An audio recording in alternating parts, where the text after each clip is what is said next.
Hello बच्चों, आप सभी का स्वागत है हमारे चैनल एनसीईआरटी ट्यूटोरियल के ऊपर। और यहाँ पर इस वीडियो में हम लोग पढ़ रहे हैं क्लास 9th के इकोनॉमिक्स के चैप्टर नंबर 3 को, जिसका नाम है पोवर्टी एज अ चैलेंज। और यहाँ पर इस वीडियो में हम लोग इस चैप्टर को कम्प्लीटली पढ़ेंगे, यानी कि ये चैप्टर आपका पूरा कंप्लीट हो जाएगा। और इस वीडियो को, इस चैप्टर को अगर आप जल्दी से पढ़ना चाहते हैं तो 1.25x पर या फिर 1.5x पर वीडियो को फास्ट फॉरवर्ड करके देख सकते हैं, जिससे कि आप ये चैप्टर को जल्दी कवर करने पाएंगे और आपका ये पूरा चैप्टर जल्दी खत्म हो जाएगा। ठीक है, तो इसके पहले जो चैप्टर नंबर 1 है, चैप्टर नंबर 2 है, उसको भी हमने करा दिया है, एनसीईआरटी बुक से भी करा दिया है और वैसे भी करा दिया है। तो आप चाहें तो उसको पढ़ सकते हैं, आपको डिस्क्रिप्शन में यहाँ या फिर यहाँ पर आपको आई बटन में मिल जाएगा। ठीक है, तो यहाँ पर हम लोग आगे बढ़ते हैं और चैप्टर को शुरुआत करते हैं। तो देखिए, ये जो चैप्टर है ना, इसमें आपको एक टॉपिक के बारे में पढ़ना है, एक चीज़ के बारे में पढ़ना है, जो कि है पोवर्टी। अब पोवर्टी क्या होता है? पोवर्टी एक तरीके से हम कह सकते हैं कि एक ऐसा सिचुएशन होता है जहां पर लोगों के पास अपनी बेसिक ज़रूरत पूरे करने के भी साधन नहीं होते हैं। जैसे कि आप क्या करते हैं, आप जब पोवर्टी में हैं तो आप अपना पेट नहीं भर सकते, अपने जो परिवार के लोग हैं उनका इलाज नहीं करा पाते हैं, उनको अच्छी शिक्षा नहीं दे पाते हैं, अच्छा लाइफ नहीं दे पाते हैं। तो इस तरीके का सिचुएशन होता है जहां पर लोग जो होते हैं वो एक दरिद्रता की स्थिति में होते हैं, यानी कि उनको जीवन जीने के लिए जो बेसिक ज़रूरतें हैं वो भी उनकी पूरी नहीं हो पाती हैं। अब यहाँ पर यही चीज़ कहा गया है। सबसे पहले आ जाता है हमारा ओवरव्यू। ओवरव्यू में क्या कहता है? ओवरव्यू में कहता है कि this chapter deals with one of the most difficult challenges faced by independent India. Poverty, poverty जो है वो इंडिया का one of the most difficult challenge है, इसको ख़त्म करना। उसका कारण क्या है? उसका कारण यह है कि अगर आप एक तरीके से देखें तो यहाँ पर इंडिया में, जब इंडिया आज़ाद हुआ था तो इंडिया में आधे से ज़्यादा लोग जो थे वो पोवर्टी की कंडीशन में थे, यानी वो गरीबी दरिद्रता की कंडीशन में थे। उनको अपने पेट भरने भर खाना भी नहीं मिल रहा था, कपड़े वगैरह तो बहुत दूर की बात है, शिक्षा वगैरह सारी चीज़ें बहुत दूर की बात है। ऐसे सिचुएशन में लोग थे। और आज भी अगर हम देखें तो जो लेटेस्ट डाटा है उसके हिसाब से करीब 2011-12 का जो डाटा है उसके हिसाब से करीब 27 करोड़ लोग जो है ना, वो आज भी गरीबी रेखा से नीचे हैं, यानी कि उनको जो बेसिक ज़रूरतें हैं वो भी पूरी नहीं हो पा रहे हैं। अब यहाँ पर हम इस चैप्टर में इससे जुड़ी हुई बहुत सारी बातें जानने वाले हैं कि भाई पोवर्टी क्या होता है, उसके कुछ एग्जाम्पल देखेंगे। पोवर्टी इंडिया में क्या कंडीशन है, वर्ल्ड में क्या कंडीशन है, पोवर्टी लाइन क्या होता है, पोवर्टी खत्म करने के क्या तरीके हैं, पोवर्टी के कारण क्या हैं, बहुत सारी चीज़ें यहाँ पर हम देखने वाले हैं। सरकार ने क्या किया है, नहीं किया है। तो आइए सबसे पहले हम इंट्रोडक्शन पढ़ते हैं चैप्टर का। चैप्टर का इंट्रोडक्शन में एक तरीके से आपको रियल लाइफ एग्जाम्पल दिखाकर बताकर आपको कुछ समझाने की कोशिश की जा रही है कि रियलिटी में पोवर्टी होता क्या है, समझे। तो यहाँ पर कहा जा रहा है कि हम लोग अपने डेली लाइफ में हम ऐसे बहुत सारे लोगों को देखते हैं जिनको देखकर हमें लगता है कि वो गरीब है, गरीब है, पुअर है। ठीक है, वो कई तरीके के लोग हो सकते हैं। जैसे गांव में अगर जाएंगे तो वहां पर लैंडलेस लेबरर हो सकते हैं, यानी वैसे मजदूर जिनके पास अपना खेत नहीं है। या फिर शहरों में जो आपको झुग्गी में रहने वाले लोग होते हैं जिनके पास लिविंग कंडीशन बहुत ख़राब होता है, वो हो सकते हैं। और इसके अलावा डेली वेज वर्कर्स हो सकते हैं जो कि मजदूरी करते हैं रोजाना, जो आपके कंस्ट्रक्शन साइट होते हैं वहां पर। या फिर जो चाइल्ड लेबर होते हैं, यानी कि बच्चों को, जहां पर आप देखते हैं ना कि चाय की दुकान वगैरह पर जो छोटे छोटे बच्चे होते हैं उनसे काम करवाया जाता है। वो क्यों काम करते हैं वहां पर? उनको मजा थोड़ा ही ना आता है। वो काम इसलिए करते हैं क्योंकि उनके परिवार की जो स्थिति है ना वो पोवर्टी वाली स्थिति है। इसलिए उनको अपने परिवार के कुछ बेसिक जरूरतों को पूरा करने के लिए क्या करना होता है, बच्चे को भी काम करवाना पड़ता है। तो इसलिए वो बच्चे वहां पर काम कर रहे होते हैं। ठीक है, अब यहाँ पर इसके अलावा आप जो भिखारी वगैरह होते हैं, बेगर्स होते हैं, उनको देखें तो वो भी क्या है, पोवर्टी के कंडीशन में है। और हम अपने आसपास बहुत तरीके के पोवर्टी देखते हैं, बहुत सारे लोगों को पोवर्टी में देखते हैं। और यहाँ पर कहता है कि every 5th person in India is poor, यानी कि करीब 27 करोड़ लोग जो हैं वो आज गरीबी की स्थिति में है, पुअर हैं, गरीब हैं, पोवर्टी में कंडीशन में है। अब यहाँ पर एक तरीके से देखें तो ये जो नंबर है ना, ये दुनिया में सबसे ज़्यादा है। यानी कि दुनिया में सबसे ज़्यादा गरीब कहाँ पर हैं, वो है इंडिया में। अब इंडिया में पोवर्टी कैसी है, इंडिया में गरीबी कैसी होती है, इस चीज़ को समझने के लिए हमें 2 एग्जाम्पल या फिर 2 केसेस समझाए जा रहे हैं। एक आपको शहर का और एक गांव का। दोनों को देखिए, दोनों को समझिए और रियलिटी में समझिए कि भाई रियलिटी में गरीबी क्या होती है, लोगों के सामने जब गरीबी होती है तो कैसी परेशानियां आती हैं। समझ गए। तो यहाँ पर कहा जा रहा है एक व्यक्ति की कहानी है जिसका नाम है क्या, रामशरण। रामशरण जो व्यक्ति है उसका उम्र है 33 साल, 33 ईयर्स उसकी एज है। वो डेली वेज लेबरर है, यानी कि मजदूर के रूप में काम करता है। वो झारखंड के रांची के पास एक फ्लोर मिल में काम करता है, व्हीट फ्लोर मिल में, यानी कि आटा मिल जो होता है उसमें काम करता है। उसको महीने के 1500 रुपये मिलते हैं जब उसको काम मिलता है, यानी कि जिस समय उसको काम मिलेगा जिस महीने, उस महीने उसकी कमाई 1500 रुपये होगी। जो कि ऐसा नहीं है कि साल भर उसे काम मिलता है, साल के कुछ महीने उसे घर भी बैठना पड़ता है। और ये जो पैसा उसे मिलता है, यानी कि जो 1500 रुपये वो कमाता है, वो उसके परिवार को चलाने के लिए काफ़ी नहीं है। और उसके परिवार में 6 लोग हैं, जिसमें कि एक उसकी वाइफ है और 4 बच्चे हैं जो कि 12 साल से 6 महीने के बीच में हैं। परिवार में 6 लोग, महीने की आमदनी 1500। और इसमें से क्या करना है, परिवार भी चलाना है और अपना ख्याल भी रखना है, सारी चीज़ें करनी है। अब इसके बाद आगे बढ़ें तो आगे इसके साथ ही उसके साथ ये भी परेशानी है कि उसके पेरेंट्स रहते हैं गांव में। और गांव में जो उसके पेरेंट्स रहते हैं वो काफ़ी बूढ़े हो चुके हैं।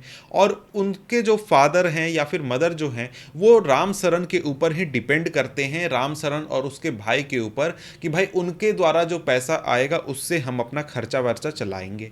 अब यहाँ पर बात है कि यहाँ पर रामशरण जो है वो जहाँ पर रहता है वहाँ पर एक रूम के घर में रहता है, जो कि आपको एक बस्ती में है, जो कि मतलब टेम्प्ररी मतलब टेंट जैसा बस्ती है, जो कि उसने भाड़े पर लिया है, वो भी उसका अपना नहीं है, वो उसने भाड़े पर लिया है। ठीक है। अब उसकी जो वाइफ है शांता देवी, वो पार्ट टाइम मेड के रूप में काम करती है कुछ घरों में, और उससे उसको करीब 800 रुपये की कमाई होती है।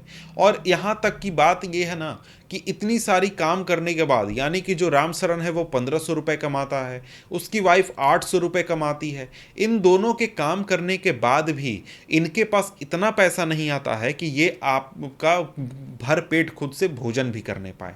यानी कि उनको दाल और राइस का जो भोजन है वो दिन में सिर्फ 2 बार ही मिलता है। और वो भी उतना काफ़ी नहीं होता है कि परिवार के हर सदस्य को उनके पेट भर भोजन मिलने पाए।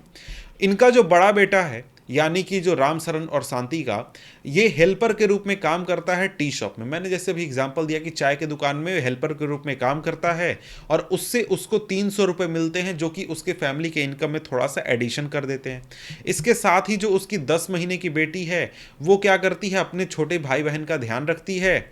और साथ में इन सभी बच्चों में से, चारों बच्चों में से कोई भी बच्चा स्कूल नहीं जाता है, और इन सभी के पास 2 पेयर्स यानी कि 2 जोड़ी कपड़े हैं, जो कि मतलब बहुत बुरी स्थिति में है।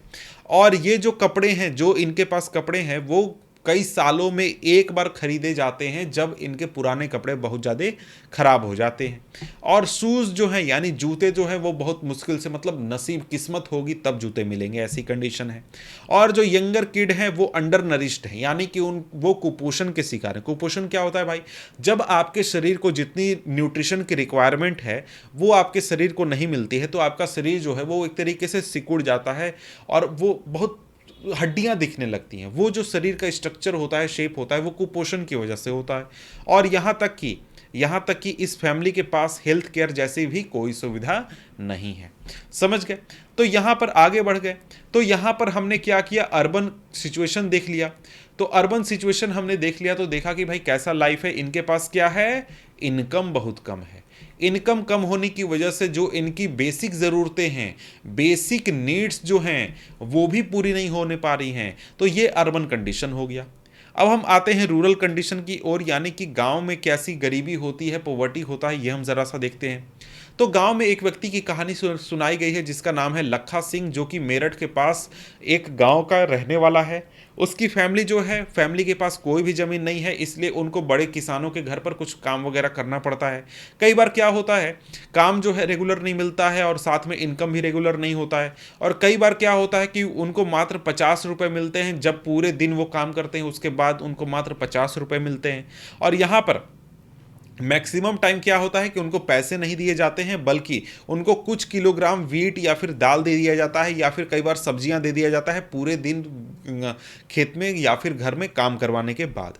और यहाँ पर इनकी फैमिली में 8 लोग हैं, और यहाँ पर इस कंडीशन की वजह से इनको मतलब 2 वक्त का, मतलब दिन भर में जितना खाना मिलना चाहिए उतना खाना मिल भी नहीं पाता है।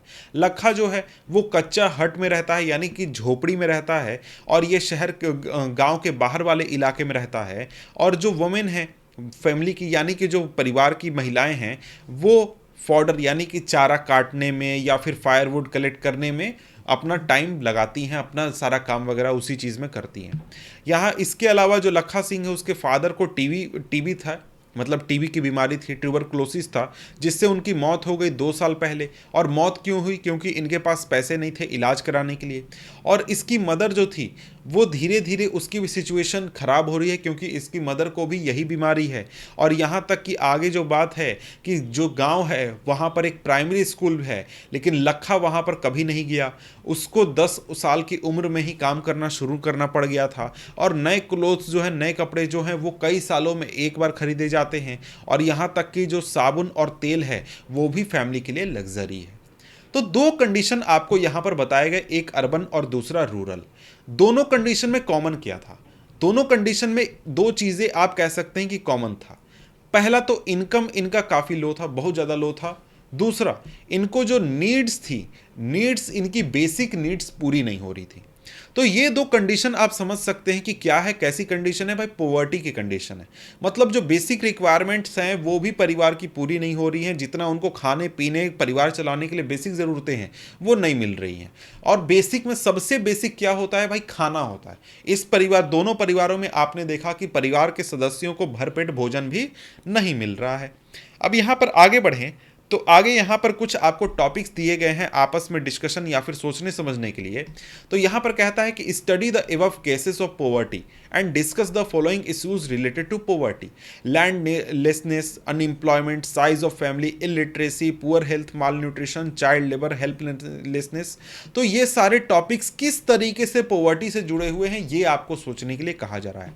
तो ऊपर हमने रूरल केस में देखा कि भाई जो लखा सिंह था वो क्या था? लैंडलेस था, मतलब कि उसके पास जमीन नहीं थी। जमीन नहीं थी तो क्या, उसके पास कोई बैकअप नहीं था, अपनी जमीन पर वो खेती नहीं कर सकता था, इनकम नहीं हो सकता था। अनएम्प्लॉयमेंट होगा तो क्या होगा? अनएम्प्लॉयमेंट होगा तो भाई इनकम नहीं होगा, इनकम नहीं होगा तो बेसिक रिक्वायरमेंट्स कैसे पूरे होंगे? Size of family, size of family अगर बड़ा होगा तो क्या होगा? ज़्यादा लोगों का ख्याल रखना होगा, उसके लिए ज़्यादा पैसे चाहिए होंगे, और कम पैसे में सभी परिवार के सदस्य जो हैं उनकी बेसिक नीड्स अच्छी तरीके से पूरी नहीं होंगी, और उससे पॉवर्टी का खतरा रहेगा। इलिटरेसी, इलिटरेसी मतलब भाई कोई पढ़ा लिखा नहीं है। पढ़ा लिखा नहीं है तो उसको ज़्यादा काम वगैरह आएगा नहीं, बहुत तरीके के काम होते हैं जो वो कर नहीं पाएगा। और वो काम वो क्या करेगा? मजदूरी का काम करेगा, या फिर किसी के खेत में या फिर किसी के घर में काम करेगा, तो उसकी इनकम काफ़ी कम होगी, जिससे उसके परिवार की जो ज़रूरतें हैं वो भी पूरी नहीं होगी। पुअर हेल्थ, माल न्यूट्रिशन, ये एक तरीके से पॉवर्टी से जुड़ा हुआ है कि भाई आप पॉवर्टी हैं, आप गरीब हैं, तो आप प्राइवेट हॉस्पिटल, अच्छे हॉस्पिटल में इलाज नहीं करा सकते हैं। जो सरकारी हॉस्पिटल है उनकी सिचुएशन फिलहाल तो अच्छी नहीं है कि भाई वहाँ पर जाकर कोई गरीब आदमी जाकर अपना इलाज करा ले। इसके साथ ही चाइल्ड लेबर की बात ऊपर की गई थी, जहाँ पर कि हमने देखा था कि जो व्यक्ति था राम शरण, उसका बेटा कहाँ का काम करता था? चाइल्ड लेबर के रूप में चाय की दुकान पर काम करता था। क्यों? क्योंकि परिवार गरीब है, परिवार को पैसे चाहिए, और साथ में चाइल्ड लेबर करके वो कुछ पैसे कमाकर परिवार की ज़रूरतें पूरी करने की कोशिश कर रहा था। और साथ में सभी परिवार के सदस्य के सामने एक कंडीशन था, हेल्पलेसनेस, मतलब कि इनकी मदद करने के लिए कोई नहीं है, किसी भी प्रकार से इनको कोई मदद नहीं मिल रही है जिससे कि इनकी लाइफ बेहतर हो सके या फिर सिचुएशन बेहतर हो सके।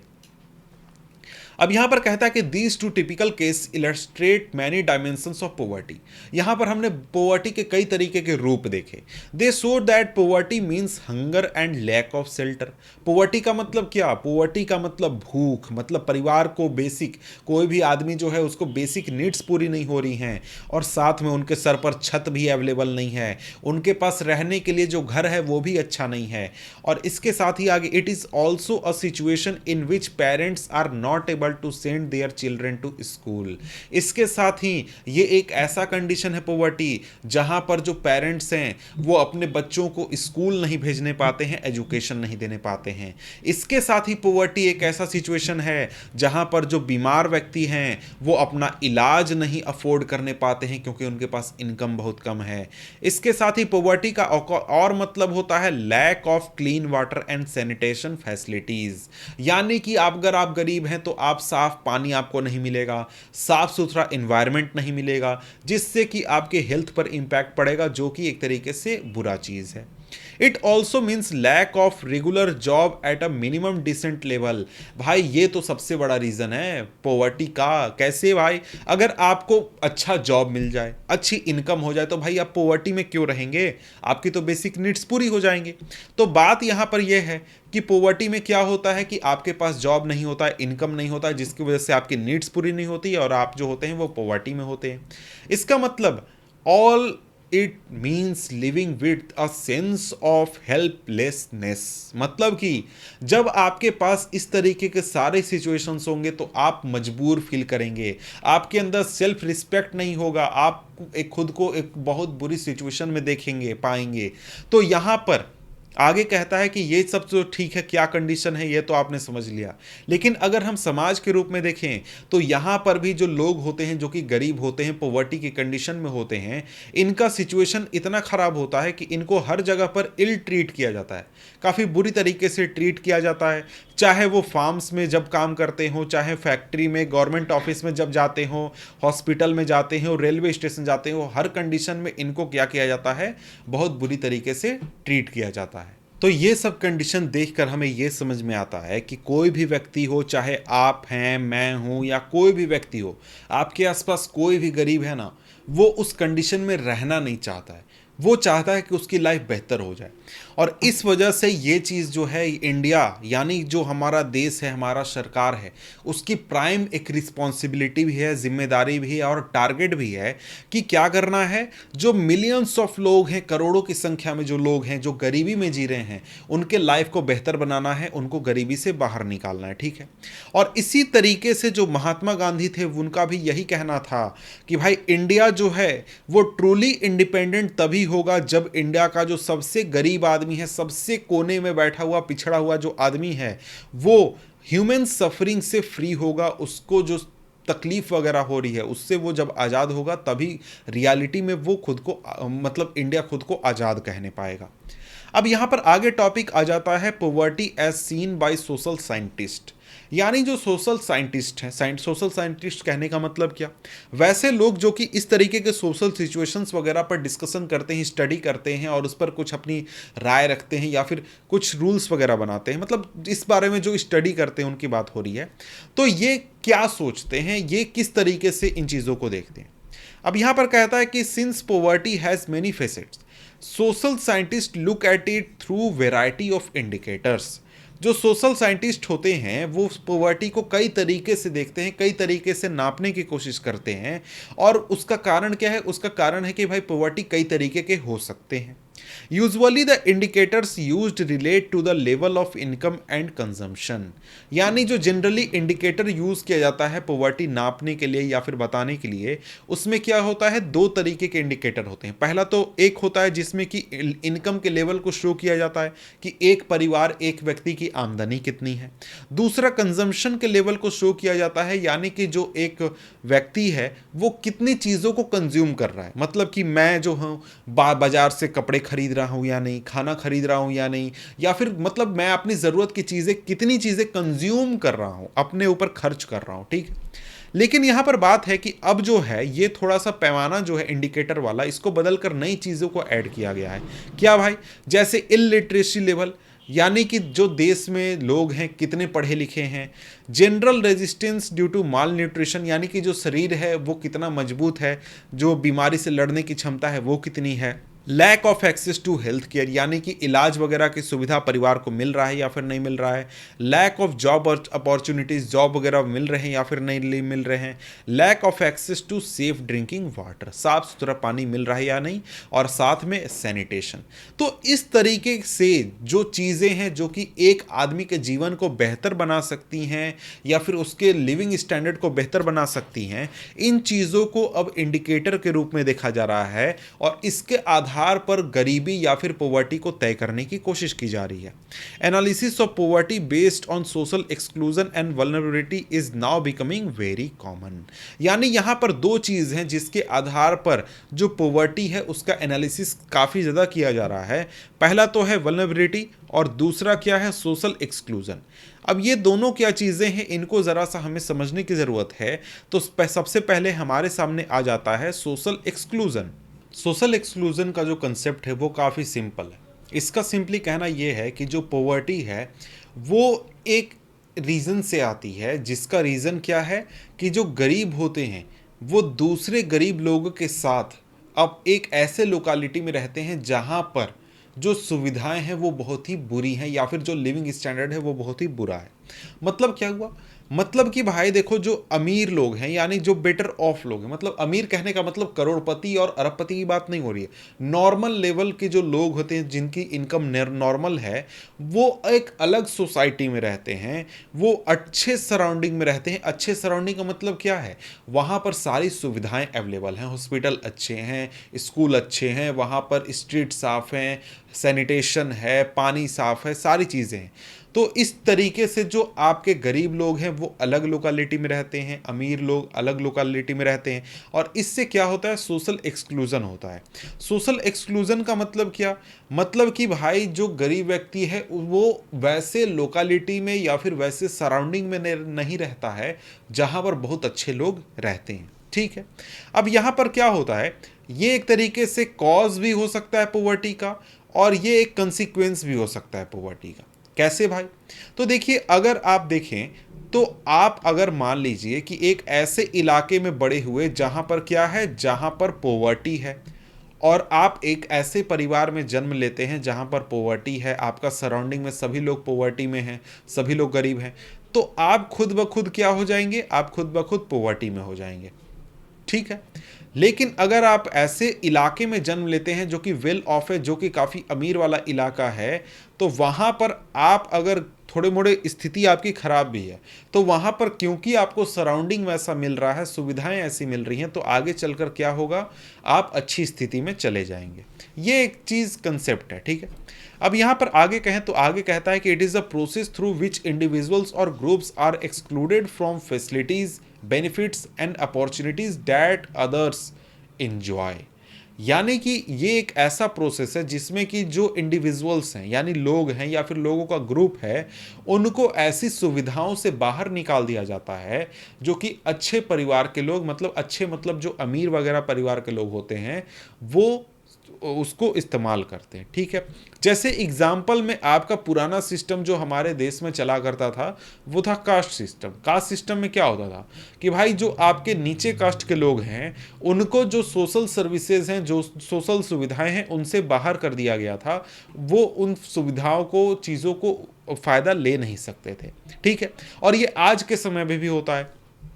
जैसे अगर आप गरीब हैं तो आप कहाँ रहेंगे, आप स्लम में रहेंगे। अगर आप अमीर हैं, अमीर मतलब कि भाई नॉर्मल डिसेंट भी आपका परिवार है, तो आप क्या करेंगे, आप सोसाइटी में रहेंगे। सोसाइटी में रहेंगे तो क्या होगा, आपको सराउंडिंग अच्छा मिलेगा, एजुकेशन अच्छा मिलेगा, आप बहुत तरीके से अच्छे आगे बढ़ेंगे। लेकिन अगर आप स्लम में रहेंगे तो क्या होगा, आपके हेल्थ पर बुरा प्रभाव पड़ेगा, एजुकेशन पर, सारी चीज़ों पर बुरा प्रभाव पड़ेगा। समझ गए। तो यहाँ पर आगे बढ़ें तो आगे हमारे सामने दूसरा कंसेप्ट आ जाता है। दूसरा कंसेप्ट क्या है, वल्नरेबिलिटी का। अब ये क्या है, ये एक तरीके से मेज़र, हम कह सकते हैं कि मेज़र है जो कि बताता है कि कुछ खास जो कम्युनिटी है, कुछ खास जो समूह है लोगों के, वो या फिर कुछ खास व्यक्ति जो क्या है, उनको गरीब होने के चांसेस ज़्यादा हैं या फिर गरीब रहने के चांसेस नॉर्मल व्यक्ति से ज़्यादा हैं। जैसे अगर हम बात करें तो यहाँ पर कुछ कम्युनिटीज़ हैं, उनके पास सुविधाएं ज़्यादा बेहतर हैं, उनके पास क्या है, अल्टरनेटिव काफ़ी अच्छे हैं। जैसे कि अगर आप बात करें तो अलग अलग कम्युनिटी के पास जो इनकम है, एजुकेशन है, हेल्थ है, जॉब अपॉर्चुनिटी है, वो अलग अलग है। जैसे कुछ कम्युनिटीज़ हैं उनको क्या है, वो सुविधाएं नहीं मिलती हैं, कुछ लोगों को मिल जाती हैं। तो इससे क्या होता है, एक ऐसा सिचुएशन क्रिएट होता है जहां पर कि जो अमीर लोग हैं या फिर जो अच्छे सिचुएशन में लोग हैं, उनको क्या है, बेहतर लाइफ मिल सकता है। जैसे अगर हम बात करें, जैसे दो लोगों की बात करते हैं, एक व्यक्ति जो है वो नॉर्मल है, बहुत हेल्दी है, बहुत काम वाम कर सकता है, तो ये मान लीजिए कि क्या है, ये भी पोवर्टी में है, गरीब है, पोवर्टी में है, लेकिन ये बहुत हेल्दी है और बहुत अच्छी तरीके से फिजिकली एबल है, काम कर सकता है। वहीं दूसरा व्यक्ति है, वो क्या है, वो फिजिकली चैलेंज्ड है, वो क्या है, वो दिव्यांग है, उसके शरीर का कोई पार्ट हो सकता है काम ना करता हो। तो ये जो व्यक्ति है जो कि दिव्यांग है, वो तो उतना फिजिकल मेहनत नहीं कर सकता जितना कि ये व्यक्ति कर सकता है। तो इस व्यक्ति के पॉवर्टी में रहने के चांसेस ज़्यादा बनते हैं, या फिर पॉवर्टी में जाने के भी चांसेस ज़्यादा बनते हैं। उसी तरीके से बात करें, कोई अगर विडो है, कोई विडो है, हमारे समाज में ऐसा है कि यहाँ पर विडो को उतना ज़्यादा ओपनली काम वाम करने की परमिशन नहीं होती है। तो ये जो विडो है ना, इसके पॉवर्टी में रहने के, खराब सिचुएशन में रहने के चांसेस ज़्यादा हैं एक नॉर्मल हेल्दी व्यक्ति के कंपैरिजन में। ठीक है, तो यही चीज़ कहता है। उसी तरीके से हम अगर समाज को देखें तो जैसा कि हमने अभी कास्ट सिस्टम का बात किया, उसी तरीके से कुछ ऐसे कम्युनिटीज़ हमारे देश में जिनकी स्थिति वाकई में बहुत ही ख़राब है, तो उनका क्या हो सकता है कि भाई उनके गरीब होने के या फिर उनके जीवन के स्तर को ख़राब हो, गरीब बने रहने के या फिर जीवन स्तर ना बेहतर होने के चांसेस ज़्यादा हैं। क्यों भाई? क्योंकि इनको बहुत तरीके की सुविधाएं नहीं मिल रही हैं, जैसे कि एजुकेशन, हेल्थ, जॉब अपॉर्चुनिटी, बहुत सारी चीज़ें नहीं मिल रही हैं। और इसके साथ ही जब नेचुरल डिजास्टर आता है तब भी इनके ऊपर बहुत खतरा होता है, क्योंकि इनके पास कोई बैकअप नहीं होता है, कोई प्लान नहीं होता है, कुछ तरीके के और भी बैकअप वगैरह नहीं होते हैं। ठीक है, अब यहां पर आगे बढ़े तो आगे यहां पर कहता है कि vulnerability describes the greater probability of being more adversely affected than other people when bad time comes for everybody.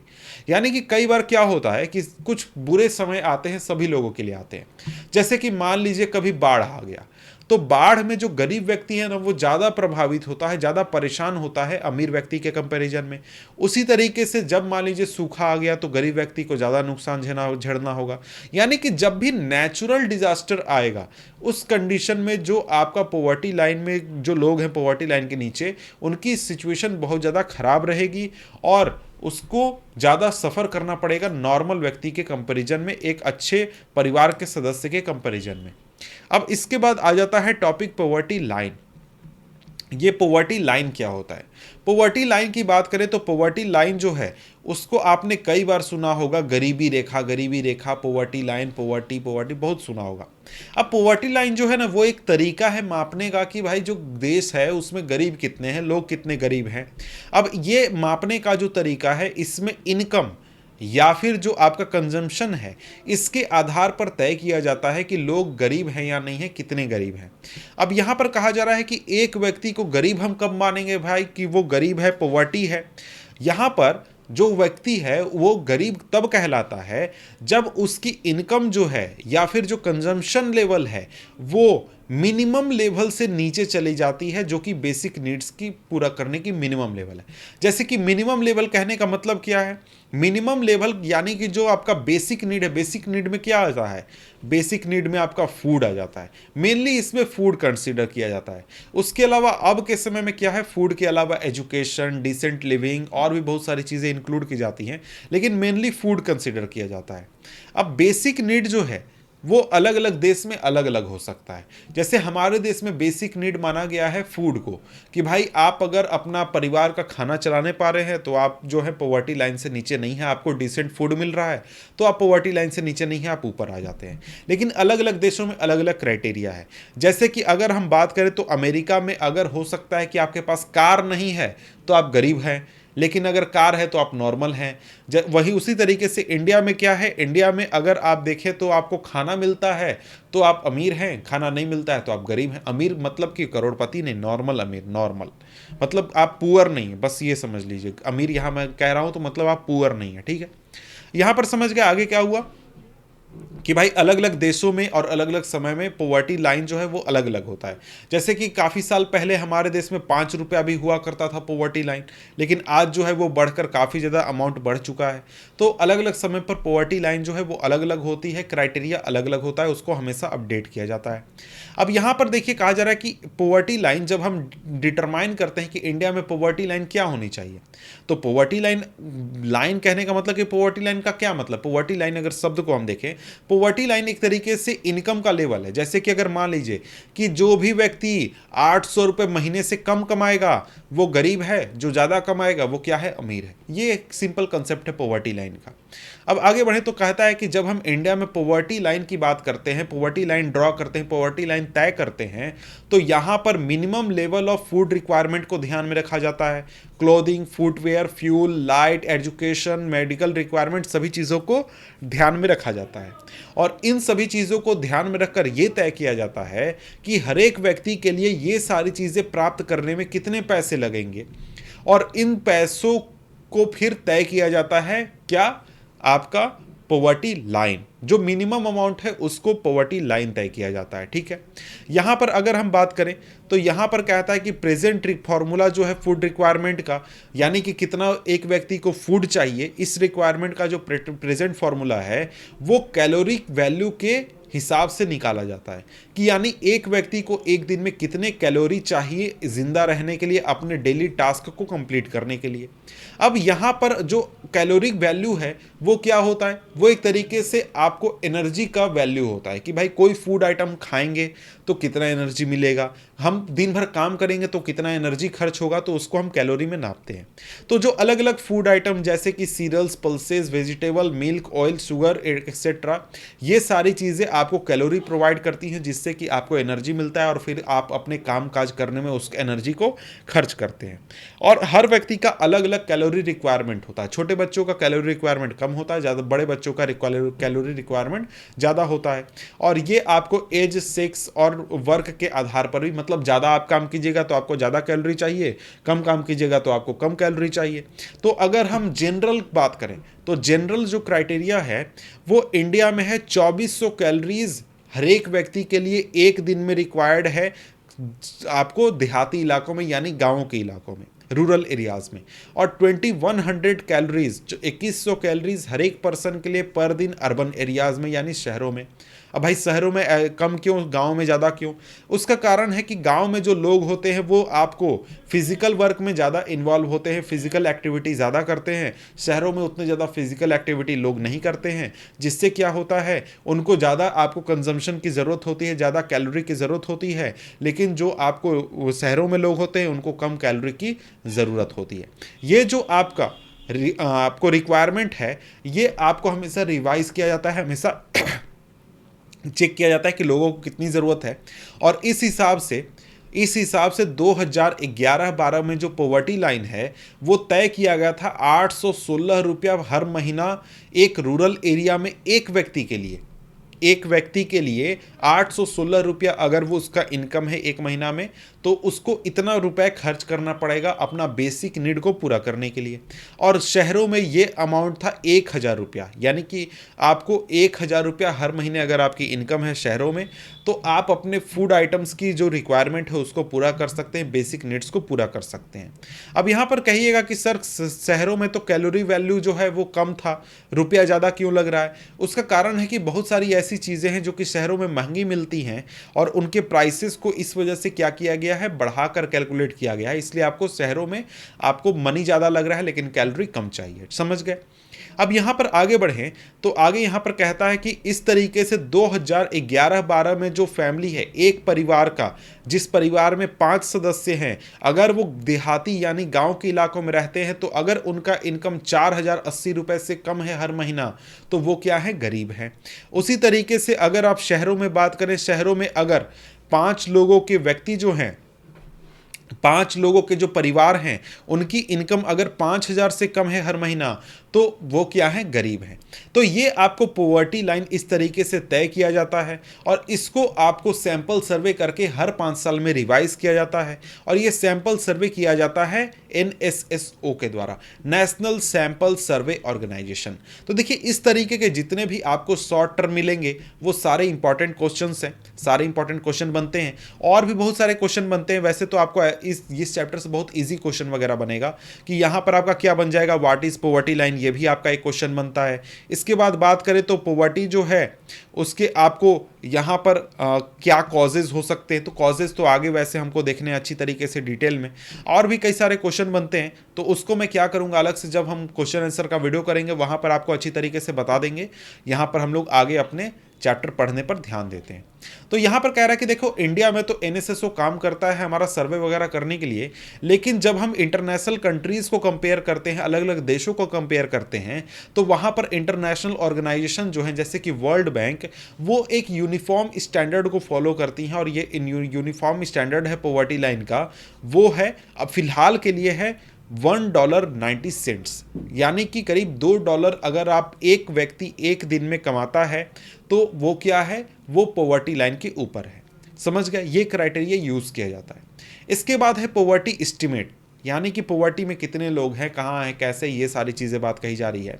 तो कहता है कि जब हम टेबल 3.1 देखते हैं तो हमें क्या पता चलता है कि पॉवर्टी रेशियो में इंडिया में काफ़ी ज़्यादा गिरावट आई है। 1993-94 में 45% पॉवर्टी में थे लोग, और 2004-05 में 37% हो गए, और आज के समय में अगर 2011-12 के डाटा को देखें तो ये करीब 22% है।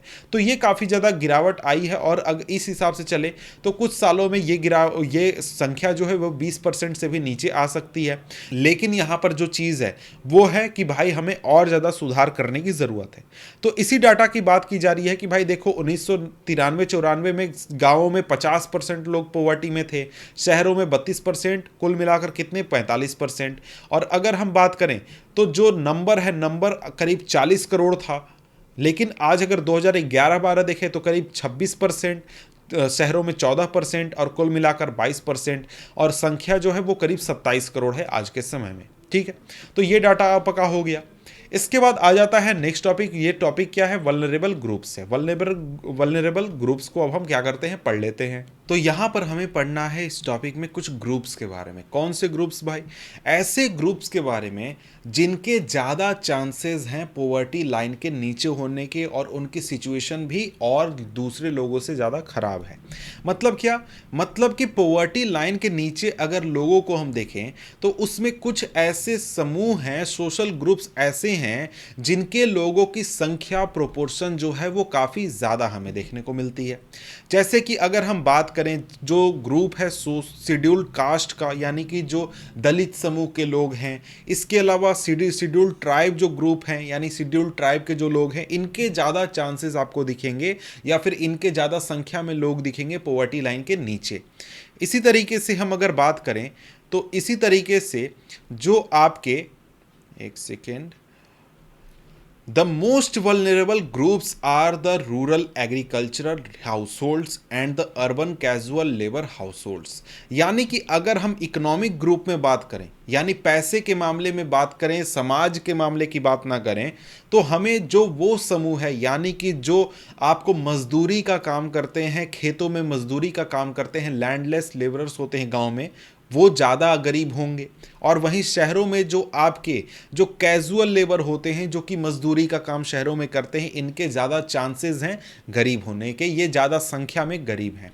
3.1 ग्राफ जो है वो शो करता है कि जो पुअर पीपल हैं वो अलग अलग ग्रुप में कितनी संख्या में है। जैसे अगर हम बात करें तो यहाँ पर आप 3.1 चार्ट को देख पा रहे हैं।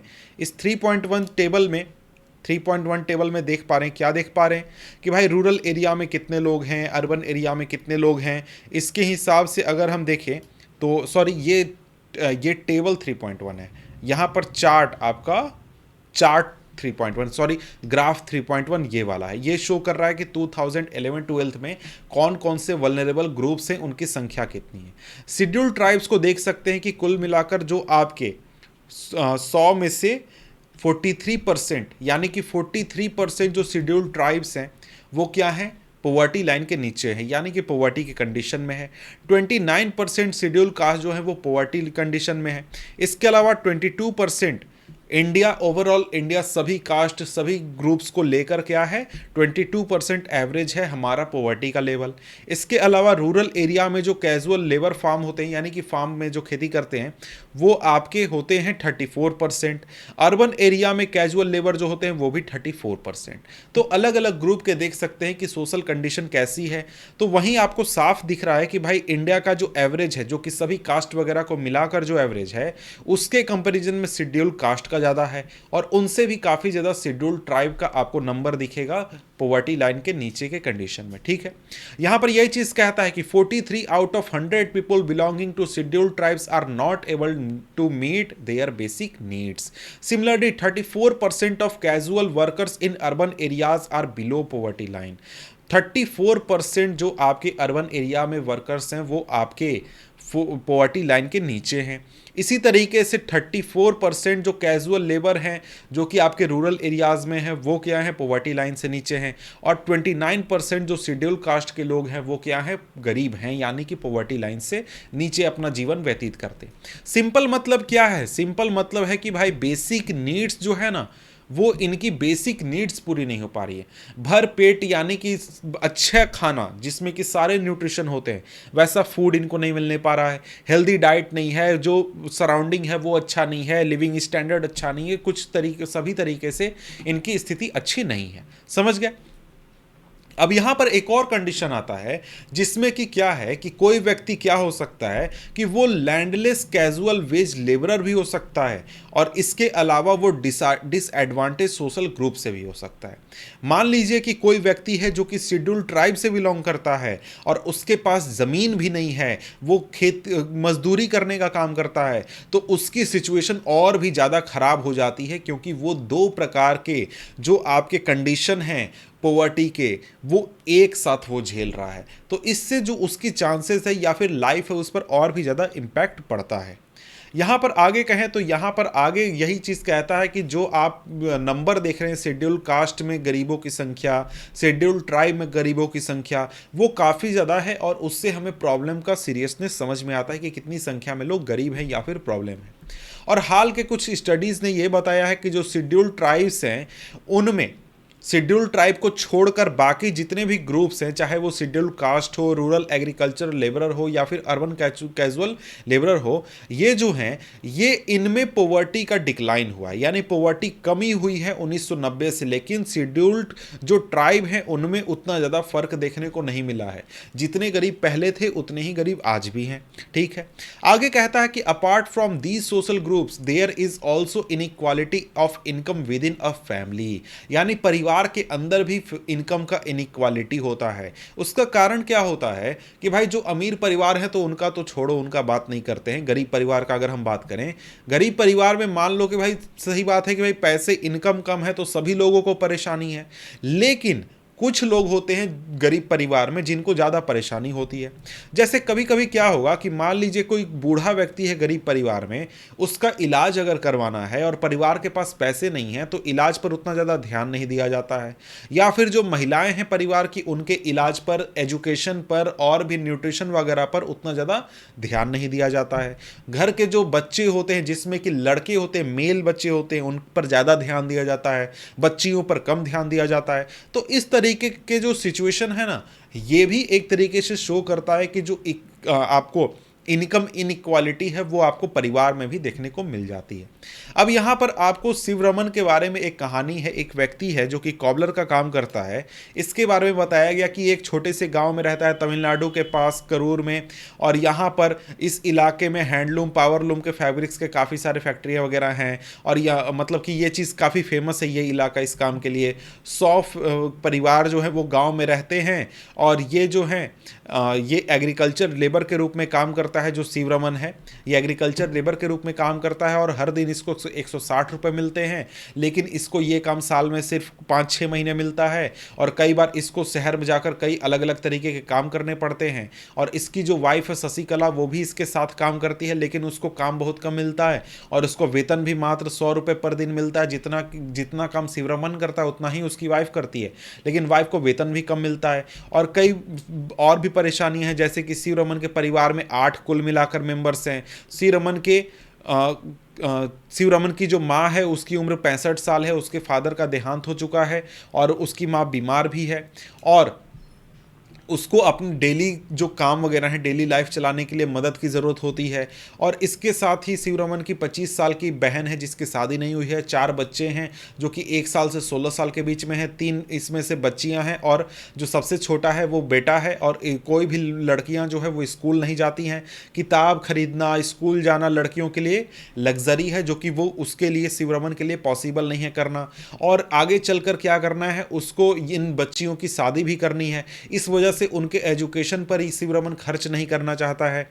उसकी जो माँ है वो जिंदगी में इंटरेस्ट खो चुकी है और मरने का इंतज़ार कर रही है। और उसकी जो बहन है और जो बड़ी बेटी है वो घर का ख्याल रखती है। और शिव रमन जो है वो अपने बेटे को स्कूल भेजने की चाह रखता है कि जब बड़ा हो जाएगा तब हम स्कूल भेजेंगे।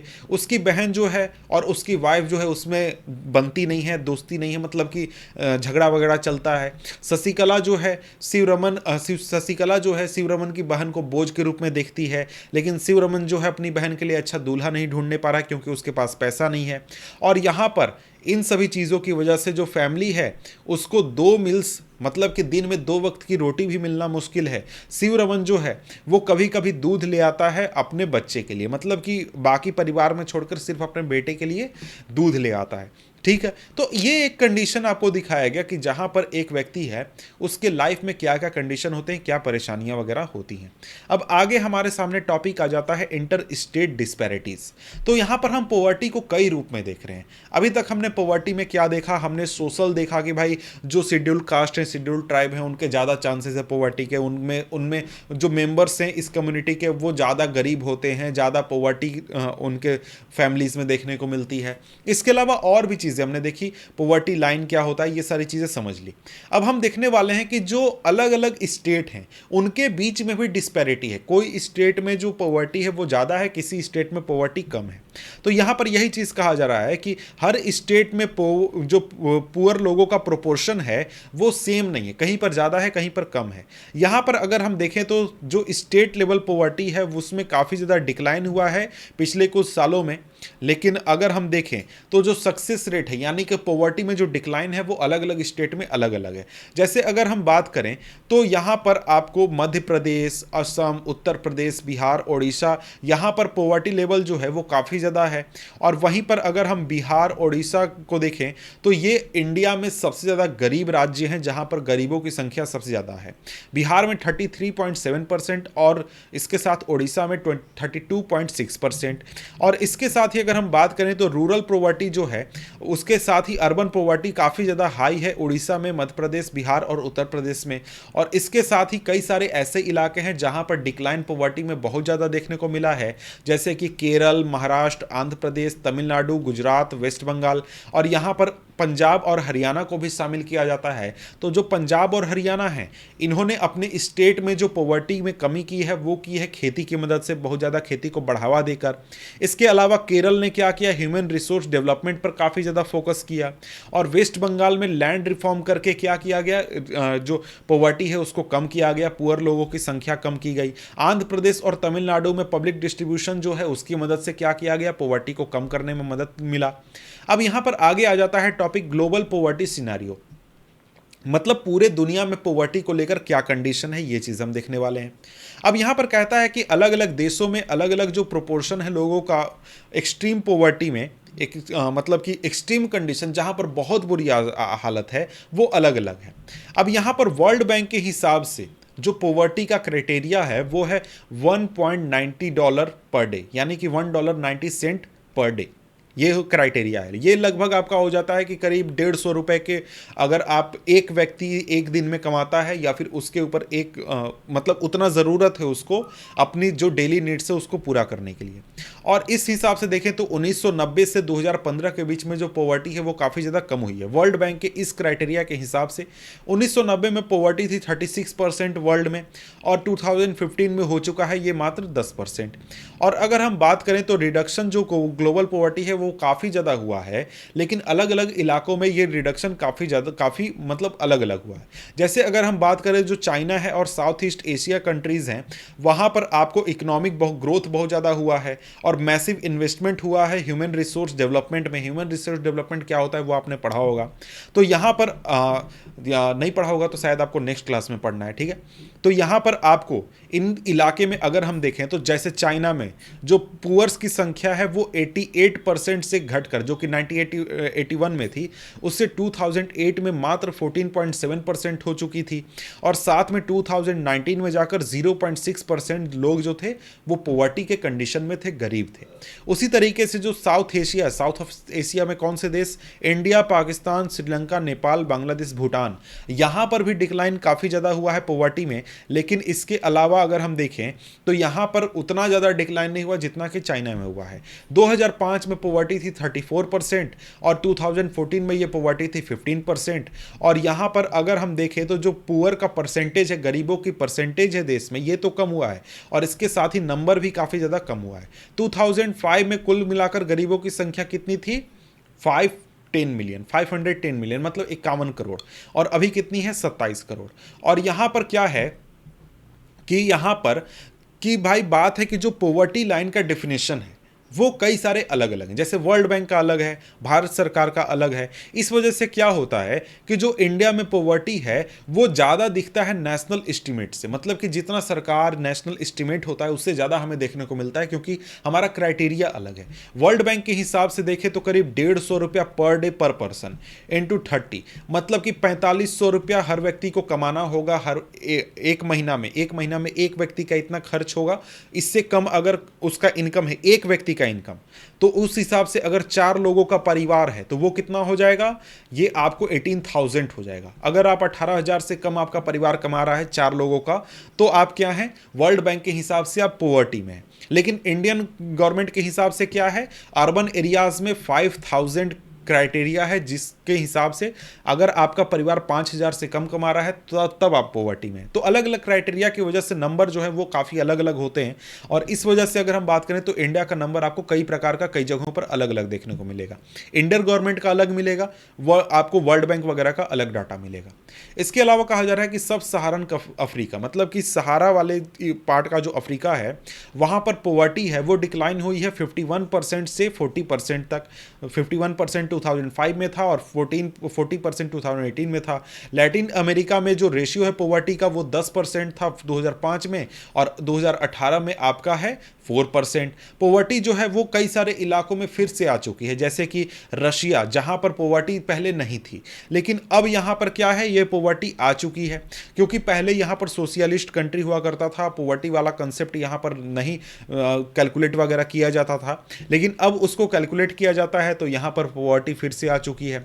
और यहां पर अगर हम बात करें तो जो 3.2 टेबल है ये शो करता है कि अलग अलग इलाके में कौन से लोग कितनी संख्या में पॉवर्टी के नीचे हैं। तो ये चार्ट देखें तो नाइजीरिया जो है वो आपको 39% है, Bangladesh 14%, India 22%, Pakistan 4.4%, China 0.5%, Brazil 4.6%, Indonesia 2.7%, Sri Lanka 0.9%। तो यहाँ पर आपको ये 2011 पीपीपी मॉडल के आधार पर शो किया गया है, ठीक है। तो यहाँ पर अगर हम देखें तो ये डाटा आपको अलग अलग देशों का अलग अलग समय का, ठीक है। आगे बढ़ते हैं। आगे यहाँ पर कहता है कि जो नया सस्टेनेबल डेवलपमेंट गोल है यूनाइटेड नेशन का, वो चाहता है कि वो टारगेट किया हुआ है कि 2030 तक क्या करना है, सभी प्रकार के पॉवर्टी वगैरह को ख़त्म कर देना है। तो यहाँ पर आप देख सकते हैं कि अलग अलग इलाके में पॉवर्टी किस तरीके से कम हुआ है अलग अलग समय पर। जैसे कि यहाँ पर साउथ एशिया में देख सकते हैं, साउथ एशिया से अब यहाँ पहुँच चुका है। इसके अलावा लैटिन अमेरिका से यहाँ पहुँच चुका है। यहाँ पर इसके अलावा अगर हम बात करें तो यहाँ से यहाँ आ चुका है। तो आगे बढ़ें तो आगे हमारे सामने ये डाटा भी है जो 2015 से 2030 तक का फोरकास्ट भी कर रहा है कि अलग अलग इलाकों में किस तरीके से पॉवर्टी वगैरह में, पुअर मतलब गरीबों की संख्या में किस तरीके से चेंजेस आए हैं। तो इसको आप देख सकते हैं। आगे अगर हम बढ़ें तो आगे हमारे सामने आ जाता है नेक्स्ट टॉपिक। नेक्स्ट टॉपिक क्या है, कॉजेज ऑफ पॉवर्टी। तो ये जो टॉपिक है आपका कॉजेज ऑफ पॉवर्टी, इस टॉपिक से आपका एक सबसे सिंपल क्वेश्चन बनेगा, what are the causes of poverty. उसके कई सारे पॉइंट्स यहाँ पर पॉइंट वाइज लिखे हुए हैं आंसर, इसी को आप लिख सकते हैं अगर आपको 3 मार्क्स 5 मार्क्स में पूछे, और चाहे तो इसको एक्सप्लेन भी कर सकते हैं। तो कई सारे कॉजेज यहाँ पर बताए गए हैं जो कि हैं पॉवर्टी के कॉजेज। तो भाई कौन से कॉजेज हैं? तो सबसे पहला यहाँ पर कॉज बताया गया है कि भाई जब इंडिया में ब्रिटिशर्स का शासन था, यानी अंग्रेजों का शासन था, तब यहाँ पर बहुत low level of economic development हुआ था। क्यों भाई, क्यों ऐसा क्यों था? उसका कारण यह था कि भाई जो इंडिया में अंग्रेजों का शासन था, वो इंडिया में शासन कर रहे थे अपने देश को फायदा पहुंचाने के लिए। वो यहां पर लोगों के इकोनॉमिक सिचुएशन को बेहतर बनाने में कोई इंटरेस्टेड नहीं थे, लोगों को जॉब देने में इंटरेस्टेड नहीं थे, लोगों के इकोनॉमिक कंडीशन कैसी है इसमें कोई इंटरेस्टेड नहीं थे। इस वजह से क्या हुआ, काफ़ी सालों तक, मतलब करीब 150-200 सालों तक इंडिया के जो लोग हैं उनका जो लाइफ है उस पर किसी भी प्रकार का इन्वेस्टमेंट नहीं हुआ। तो और उसकी वजह से कोई भी इकोनॉमिक डेवलपमेंट नहीं हुआ। और इसके अलावा आगे दूसरा पॉइंट बनता है कि जो पॉलिसीज थी कॉलोनियल गवर्नमेंट की, जो सरकार थी अंग्रेजों की, उसके दौरान ऐसे ऐसे कदम उठाए गए, ऐसे ऐसे डिसीजन लिए गए, ऐसे कानून बनाए गए, जिसकी वजह से जो पुराने ट्रेडिशनल हैंडीक्राफ्ट थे और जो इंडस्ट्री थी, जैसे टेक्सटाइल की इंडस्ट्री थी जो कि इंडिया में पहले बहुत काम की करती थी, बहुत लोग यहाँ पर अर्न करते थे, प्रॉफिट कमाते थे, बहुत प्रॉफिटेबल ये बिजनेस हुआ करता था इंडिया में। लेकिन अंग्रेजों के डिसीजन की वजह से, जो फैसले थे उसकी वजह से, ये सारे लोग जो इन सारे ट्रेड में काम कर रहे थे उनके जॉब वगैरह छिन गए, वो भी गरीब हो गए। क्यों भाई, ऐसा क्या हुआ था? तो अंग्रेजों को, आपको पता होगा कि जो इंग्लैंड था वहाँ पर इंडस्ट्रियल रिवॉल्यूशन हो चुका था। इस किस चीज़ के बारे में आप क्लास 10th में हिस्ट्री में पढ़िएगा, इंडस्ट्री वगैरह के बारे में। तो इंडस्ट्रियल रिवॉल्यूशन हो गया था, इंग्लैंड में बड़े बड़े फैक्ट्रियाँ लग गई थी। तो वो क्या करते थे, वहाँ से बने हुए कपड़े इंडिया में लाकर बेचते थे, जो काफ़ी कम दाम पर बिकते थे। और इंडिया में जो बनने वाले कपड़े थे उनको उतना ज़्यादा सहूलियत या फिर सपोर्ट या फिर फैसिलिटी नहीं दिया जाता था, जिससे कि ये सारे इंडस्ट्री चले गए, ख़त्म हो गए। और उसकी वजह से हज़ारों लाखों की संख्या में लोगों के जॉब्स वगैरह भी खत्म भी हो गए और आगे बढ़ने भी नहीं पाए। इसके अलावा क्या हुआ कि जो लो रेट ऑफ ग्रोथ था वो 1980 तक चला, यानी कि हमारे देश के आज़ाद होने के 30 साल बाद तक ये करीब चीज़ चला और हमारा देश उतना ज़्यादा इकोनॉमिक डेवलप नहीं हुआ, बहुत कम डेवलपमेंट हुआ। और इसकी वजह से बहुत कम संख्या में जो जॉब्स वगैरह थी वो क्रिएट हुई और लो ग्रोथ रेट देखने को मिला, और इनकम में भी लोगों की कोई बढ़ोतरी नहीं हुई, जिससे कि और लोगों के जो लाइफ है उस पर भी बहुत ज़्यादा इम्पैक्ट पड़ा। और इसी दौरान क्या हुआ, पॉपुलेशन भी बहुत ज़्यादा ग्रोथ हो गया, बहुत ज़्यादा पॉपुलेशन ग्रोथ हुआ, लेकिन इनकम में कोई ग्रोथ नहीं हुआ। उससे क्या हुआ कि जो लोग थे उनकी जो सिचुएशन थी वो और भी ज़्यादा खराब हो गई। और ये दो जो चीज़ थी उसकी वजह से क्या हुआ, जो पर कैपिटा इनकम था वो काफ़ी ज़्यादा कम हुआ। पहला तो आपका इनकम में ग्रोथ नहीं, और दूसरा पॉपुलेशन में बहुत ज़्यादा ग्रोथ। तो यहाँ पर दो चीज़ें हैं, यहाँ पर दो चीज़ों पर फेलियर बहुत ज़्यादा हुआ था इंडिया का। पहला तो इकोनॉमिक ग्रोथ जो था वो उतनी अच्छी तरीके से प्रोमोट नहीं होने पाया, उतना बढ़ने नहीं पाया, साथ में पॉपुलेशन कंट्रोल नहीं होने पाया। इस चीज़ की वजह से क्या हुआ, बहुत ज़्यादा आपको देखने को मिलता है कि आपको इंडिया में बहुत बड़ी संख्या है गरीबों की। कि भाई किसी भी देश में अगर आप 200 सालों तक क्या कीजिएगा, लोगों के डेवलपमेंट पर कोई भी इन्वेस्टमेंट नहीं कीजिएगा, लोगों के खाने पीने हेल्थ पर इन्वेस्टमेंट नहीं कीजिएगा, तो क्या होगा, उस देश के लोग कैसे आपको नॉर्मल डिसेंट लाइफ जीने पाएंगे। तो हम जो अंग्रेजों का शासनकाल है ना, उस दौरान जो भी आपको डिसीजन लिए गए उसका भुगतान अभी हम कर रहे हैं, अभी तक हम कर रहे हैं, उसका असर अभी तक हमारे ऊपर है। आगे यहां पर कहता है कि जैसे जैसे आगे चलकर इरिगेशन फैला, ग्रीन रिवॉल्यूशन आया, उसकी वजह से बहुत बड़ी संख्या में जॉब आए, लोगों को काम मिला, खेतीबाड़ी में बढ़ोतरी हुई, बहुत सारे लोगों का इनकम बढ़ा। लेकिन इसकी वजह से जो इफेक्ट हुआ वो लिमिटेड था देश के कुछ हिस्सों तक। जैसे पंजाब में, हरियाणा में, उत्तर प्रदेश के जो पश्चिमी इलाके हैं वहाँ पर लोगों की इनकम बहुत ज़्यादा बढ़ गए। लेकिन दूसरे देश के जो इलाके हैं, जैसे कि आपको बिहार हो गया, यूपी का जो पूर्वी इलाका हो गया, साउथ के स्टेट्स हो गए, वहाँ पर इसका फ़ायदा नहीं हुआ। उसी तरीके से जो इंडस्ट्रीज़ इंडिया में लगी, चाहे वो सरकारी हो या फिर प्राइवेट सेक्टर की हो, उनमें नौकरियाँ भी बहुत ज़्यादा लोगों को मिली। लेकिन ये इतनी ज़्यादा संख्या में नौकरियाँ नहीं थी कि जिससे कि सारे जितने भी जॉब मांगने वाले लोग थे सभी को जॉब मिल जाए। तो इससे क्या हुआ कि जो लोग थे जिनको कि प्रॉपर जॉब नहीं मिल रहा था शहरों में, बहुत सारे लोग रिक्शा चालक के रूप में काम करने लगे, वेंडर के रूप में काम करने लगे, कंस्ट्रक्शन वर्कर के रूप में काम करने लगे, डोमेस्टिक सर्वेंट के रूप में काम करने लगे। और इसमें लोगों की जो इनकम थी वो बहुत ही इरेगुलर और बहुत ही छोटी इनकम हुआ करती थी। और ये जो लोग थे इनका इस वजह से जो स्टैंडर्ड ऑफ लिविंग था वो भी काफ़ी नीचे चला गया, और इनके जो बच्चे हुए उनके लाइफ पर भी इम्पैक्ट पड़ा, क्योंकि उनको अच्छा एजुकेशन, अच्छा हेल्थ, अच्छा न्यूट्रिशन नहीं मिला। और इस वजह से क्या हो गया, ये आपको एक तरीके से जो पॉवर्टी में रहने वाले लोग हैं उनमें ये शामिल हो गए। और इसी तरीके से जो रूरल एरिया में जो लोग थे वो भी आपको इम्पैक्ट उन पर भी हुआ, और बहुत बड़ी संख्या में लोग गांवों से शहरों में भी आ रहे थे, तो उससे भी शहरों में बहुत ज़्यादा बोझ पड़ा, बहुत ज़्यादा लोड पड़ा। अब यहाँ पर अगला फीचर जो है हाई पॉवर्टी रेट का, वो है अगला कारण हम कह सकते हैं, फीचर यहाँ पर लिखा हुआ है, तो वो है huge income inequality. Huge income equality का मतलब कि भाई कुछ लोग हैं जिनकी करोड़ों में आमदनी है, लेकिन बहुत सारे ऐसे लोग हैं जिनको भरपेट खाना खाने को नहीं मिल रहा है। तो इसका एक सबसे बड़ा रीज़न कहा जाता है वो है अनइक्वल डिस्ट्रीब्यूशन ऑफ लैंड, मतलब कि ज़मीन का अनइक्वल डिस्ट्रीब्यूशन। कुछ लोगों के पास एकड़ के एकड़ ज़मीन है, लेकिन कुछ लोगों के पास कुछ ज़मीन है ही नहीं, थोड़ा मोड़ा ज़मीन भी नहीं है। तो इस चीज़ को ख़त्म करने के लिए, दूर करने के लिए सरकार ने कई सारे डिसीजन पास्ट में भी लिए, और कई सारे ऐसे नए स्कीम्स लाए ताकि क्या किया जाए, जो ये डिस्ट्रीब्यूशन है अच्छी तरीके से किया जाए। लेकिन ये जो प्लान्स थे ये अच्छी तरीके से इम्प्लीमेंट नहीं हुए, और उसका खामियाजा लोगों को भुगतना पड़ा। जो गरीब लोग थे उनकी स्थिति में कोई सुधार नहीं हुआ, और अगर ये इम्प्लीमेंटेशन अच्छी तरीके से हो जाते सारे स्कीम के तो इम्पैक्ट हमें अच्छा देखने को मिलता। इसके अलावा दूसरे सोशियो कल्चरल इकोनॉमिक फैक्टर्स हैं, जैसे कि जो आपके सोसाइटी है हमारा, यहाँ पर बहुत सारे रिचुअल्स होते हैं, जैसे कोई पूजा हो गया, या फिर जब बेटा की शादी होती है तो शादियों में भी बहुत बड़े अमाउंट में लोग पैसे खर्च करते हैं।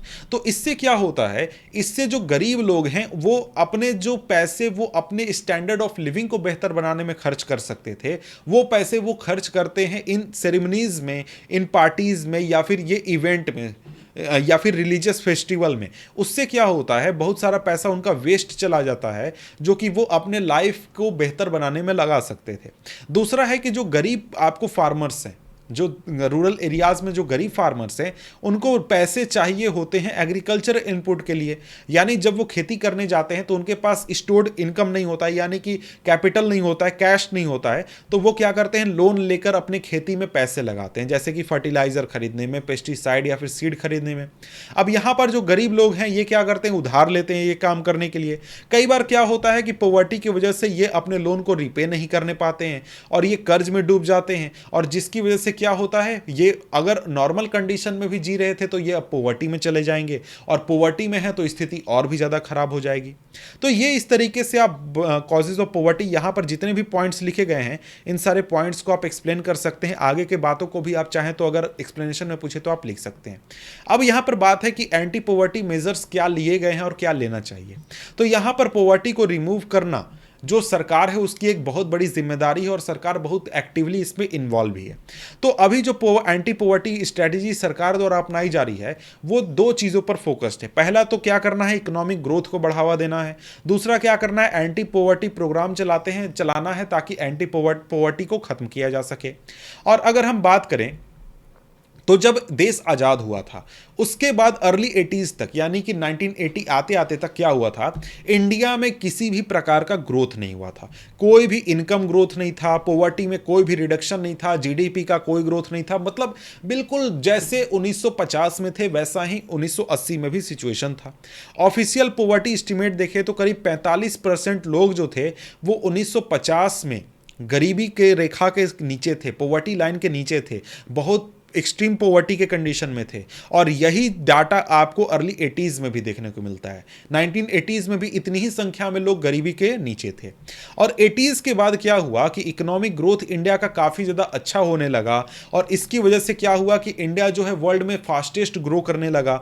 और जो आपको 1970s में ग्रोथ रेट था 3.5%, वो आगे चलकर 1980s और 1990s में 6% पर पहुंच गया।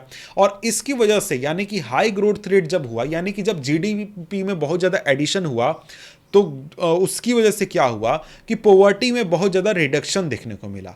बहुत बड़ी संख्या में जो गरीब लोग थे वो मिडिल क्लास में आ गए, बहुत सारे लोग जो थे उनकी स्थिति बेहतर हो गई, और इसकी वजह से क्या हुआ, हमारे समाज में बेहतर इम्पैक्ट पड़ा।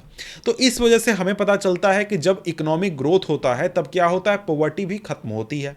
इकोनॉमिक ग्रोथ जो है वो आपको कई प्रकार के अपॉर्चुनिटीज सामने लाता है, और यहाँ पर जो आपको कई सारे रिसोर्सेज प्रदान करता है, जिससे क्या होता है कि आप ह्यूमन डेवलपमेंट में इन्वेस्ट कर सकते हैं, और इससे लोग प्रभावित भी होते हैं। कैसे भाई, कैसे प्रभावित होते हैं? तो जो लोग होते हैं वो ज़्यादा इनकम चाहते हैं। ज़्यादा इनकम चाहने के लिए वो क्या करते हैं कि अपने बच्चों को स्कूल भेजने लगते हैं, बच्चियों को स्कूल भेजने लगते हैं, ताकि उनको ज़्यादा इकोनॉमिक रिटर्न मिले, ज़्यादा वो अर्न कर सकें, ज़्यादा प्रॉफिट मिल सके। इसलिए क्या होता है, इसलिए ये जो चीज़ है इकोनॉमिक ग्रोथ है वो पॉवर्टी रिडक्शन में और भी सोसाइटी को बेटर बनाने में ज़्यादा एक तरीके से इंपॉर्टेंट रोल अदा करता है। अब यहाँ पर बात करें तो ये चीज़ जो है, ये कंडीशन का फ़ायदा जो मिडिल क्लास से अमीर हैं वो तो अच्छी तरीके से उठाते हैं, लेकिन जो गरीब हैं वो इन चीज़ों का फ़ायदा डायरेक्टली नहीं उठा पाते हैं। क्यों? क्योंकि भाई यहाँ पर उनके सामने कई सारे दूसरे कंडीशन होते हैं, उनके सामने लाइफ में दूसरे चैलेंजेस होते हैं। उनको डेली वेज पर काम करना होता है, डेली इनकम पर फोकस करना होता है, आज क्या खाना खाना है इस पर ज़्यादा उनका फोकस होता है।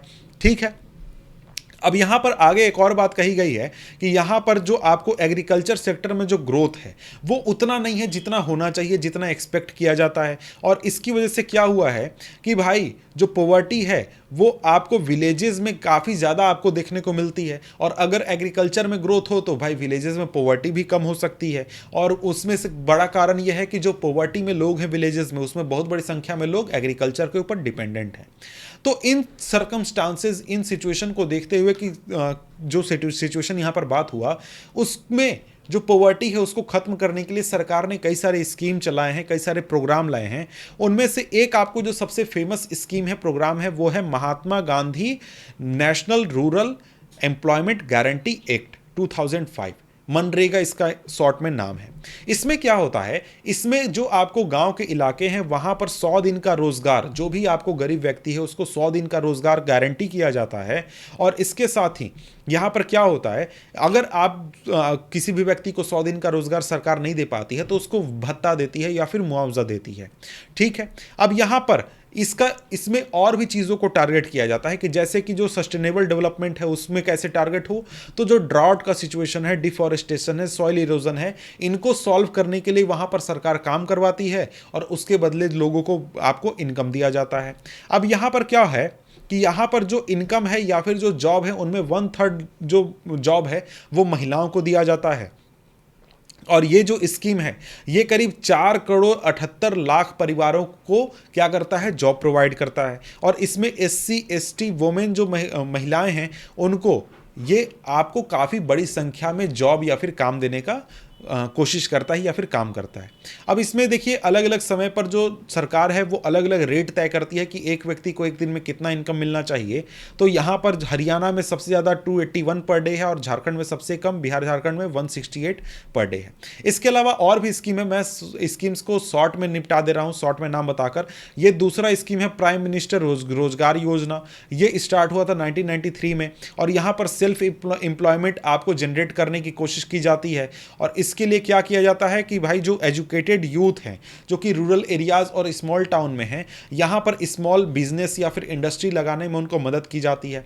इसके बाद जो आपकी स्कीम है रूरल एम्प्लॉयमेंट जनरेशन प्रोग्राम जो है, यहाँ पर क्या होता है, इसको 1995 में लागू किया गया था और यहाँ पर सेल्फ एम्प्लॉयमेंट जनरेट करने की कोशिश की जाती है रूरल और आपको स्मॉल टाउन में। और यहाँ पर 25 लाख नए जॉब जनरेट करने का टारगेट था 10th 5 ईयर प्लान में। तो 5 ईयर प्लान तो वो तो पुराना हो गया, फिलहाल का नहीं है। इसके बाद क्या है, स्वर्ण जयंती ग्राम स्वरोजगार योजना जो है ये 1999 में लॉन्च किया गया था। और इस प्रोग्राम में क्या किया गया कि जो गरीब परिवार हैं उनको पॉवर्टी लाइन से बेहतर कंडीशन में लाने के लिए, उनको मदद करने के लिए क्या किया गया था, सेल्फ हेल्प ग्रुप बनाने की कोशिश की गई थी, और उसके साथ ही बैंक क्रेडिट, गवर्नमेंट सब्सिडी के जरिए मदद करने की कोशिश की गई थी। अब शायद ये स्कीम, इसमें से बहुत सारे स्कीम अभी भी चल रहे हैं।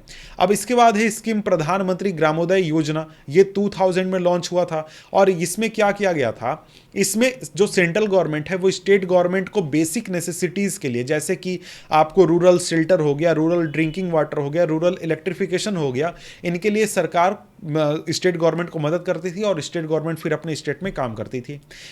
इसके बाद अगला स्कीम जो है वो अंत्योदय अन्न योजना है। ये स्कीम जो है इसके बारे में आप अगले चैप्टर में अच्छी तरीके से डिटेल में पढ़ने वाले हैं। अब यहाँ पर ये सारे जो स्कीम सरकार द्वारा लाए गए हैं, इसके आपको अलग अलग रिजल्ट देखने को मिले हैं। कहीं पर अच्छा इंपैक्ट मिला है, कहीं पर बुरा इंपैक्ट मिला, बुरा नहीं मतलब कि उसका खास इंपैक्ट नहीं हुआ, कहीं पर अच्छा हुआ, कहीं पर कुछ असर नहीं पड़ा।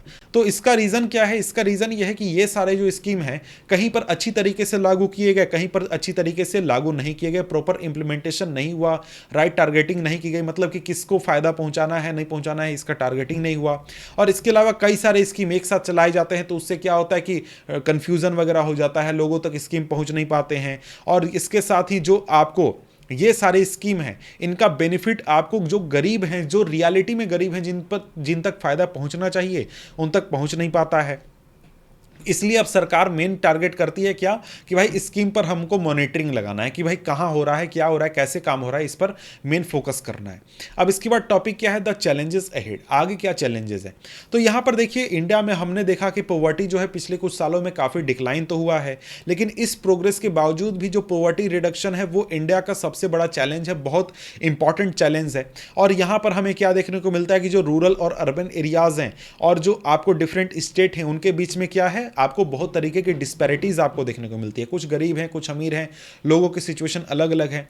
और इसके अलावा जो अलग अलग सोशल और इकोनॉमिक ग्रुप हैं वो ज़्यादा वल्नरेबल हैं पॉवर्टी से, और पॉवर्टी रिडक्शन है वो उससे क्या होगा, उससे लोगों के लाइफ बेहतर होंगे। और इसके लिए क्या होगा, ये माना जा रहा है कि अगले 10 से 15 सालों में ये चीज़ काफ़ी ज़्यादा आगे बढ़ने वाली है।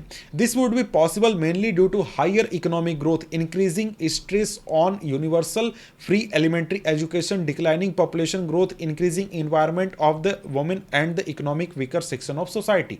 ये कैसे पॉसिबल होगा भाई? तो ये पॉसिबल होगा जब हम अपने देश में हाई इकोनॉमिक ग्रोथ करवाएंगे, हम जो अच्छा एजुकेशन है, फ्री एजुकेशन सरकारी स्कूलों में वो प्रोवाइड करवाएंगे। पॉपुलेशन ग्रोथ हमारा डिक्लाइन कर चुका है, साथ में जो महिलाएं हैं उनका एम्पावरमेंट हो रहा है, साथ में जो वीकर सेक्शन है उनका एम्पावरमेंट हो रहा है। इस चीज़ की वजह से अगले 10-15 सालों में काफ़ी ज़्यादा ग्रोथ हमें देखने को मिलेगा।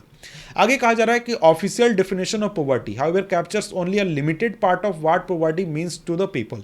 It is about minimum subsistence level और living rather than a reasonable level of living. यानी कि जब हम पॉवर्टी की बात करते हैं और पॉवर्टी के डेफिनेशन की बात करते हैं तो वहाँ पर मेनली फोकस किया जाता है कि भाई मिनिमम क्या रिक्वायरमेंट है, लेकिन क्या आप मिनिमम से कम चला सकते हैं? नहीं। हर व्यक्ति को कुछ अपना डिसेंट लाइफ जीने के लिए कुछ बेसिक रिक्वायरमेंट्स होती हैं, जिसको कि हम रीजनेबल लेवल ऑफ रिक्वायरमेंट हम कह सकते हैं। रीजनेबल लेवल ऑफ लिविंग के लिए जो चीज़ें ज़रूरत है उसकी बात होनी चाहिए।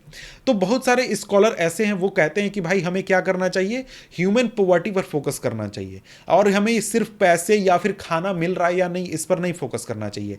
जैसे लोगों के पास एजुकेशन है या नहीं है, घर है या नहीं है, हेल्थ केयर है या नहीं है, जॉब सिक्योरिटी है या नहीं है, सेल्फ कॉन्फिडेंस कैसा है, कास्ट या फिर जेंडर डिस्क्रिमिनेशन है या नहीं है, चाइल्ड लेबर खत्म हुआ या नहीं हुआ, वर्ल्ड वाइड एक्सपीरियंस जो है इस डेवलपमेंट के मामले में आपको पॉवर्टी जो है, पॉवर्टी क्या होता है इसका डेफिनेशन भी चेंज कर देता है। कि मतलब अलग अलग देशों में देखिएगा तो उसके हिसाब से आपको पॉवर्टी का डेफिनेशन भी चेंज करना होगा। आप अपने घर में बैठकर अपने हिसाब से पॉवर्टी का डेफिनेशन तय नहीं कर सकते हैं, ठीक है। Eradication of poverty is always a moving target. Poverty को खत्म करना हमेशा मूविंग टारगेट होता है। जैसे कि मान लीजिए कि हमारे देश में अगर पॉवर्टी की बात करें तो फिलहाल क्या है, फिलहाल है कि भाई हर व्यक्ति को आपको करीब 1000 रुपये महीने का इनकम होगा तो वो पॉवर्टी के ऊपर है। है। लेकिन मान लीजिए कि इंडिया के सारे लोग अगर 1000 इनकम करने लगे तो कुछ दिनों बाद सरकार बोल देगी कि नहीं, अब 2000 का टारगेट होगा, यानी कि 2000 इनकम होगा, तब हम क्या मानेंगे कि भाई कोई व्यक्ति पॉवर्टी के ऊपर है, पॉवर्टी में नहीं है। तो ये जो होता है पॉवर्टी, ये आपका मूविंग टारगेट होता है। जैसे अमेरिका में भी पॉवर्टी का कंडीशन है कि भाई अमेरिका में पॉवर्टी का क्राइटेरिया क्या है, हमने तय किया कि 2000 रुपये महीना। अमेरिका में मेरे ख्याल से करीब आपको है करीब 8 लाख रुपए। 8 लाख रुपए आप अगर साल का कमाते हैं, उससे कम कमाते हैं 8 लाख रुपए से, तो आप क्या है, अमेरिका में आप गरीब हैं।